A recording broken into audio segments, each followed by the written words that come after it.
نن ډیره ښکلې او جالبه ویډیو ده.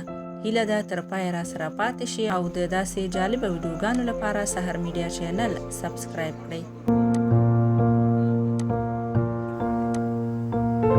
محترم رو پوښتنه کړې ده وایي چې څوک خپلې خواښې ته د شهوت په نظر باندې وګوري یا غلط بدفعلي ورسره وکړي. محترمه صرف نظر کتلو سره نکاح نه خرابېږي، البته کتل حرام دي خو بیا نکاح باندې اثر نه غورځي. خو که چېرې د شهوت په نیت باندې لاس وروړه یا هغې کې ونیوله یا ښکل کړه، نور بدفعلي ناروا کار یې کړی هم نه وي نو ښځه پرې حرامېږي، حرمت راځي. همیشه دپاره دا ښځه په دې سړي باندې حرامېږي چې څوک خپله خواښې ته د شهوت په نیت باندې لاس قدرې وروړي. طلاق او معامله داسې ده چې هغې سره واپس ګنجایش وي چې دا ښځه سړی په نکاح کړي.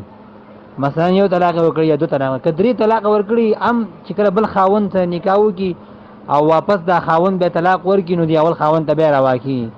او دلته دې د حرمت مساهرت وایي. حرام مطلب دا چې دا ابدالابد په ده باندې حرامه شوه. خپلې خور سره چې نکاح حرامه ده، خپلې لور سره نکاح حرامه ده، دغه شان دې سره د ده نکاح اوس حرامه شوله، ختمه شوله، طلاق ملاق پکې نشته، بس حرمت راغی، دا ښځه په ده باندې حرامه شوه، بغیر د طلاق نه پې حرامه شوه.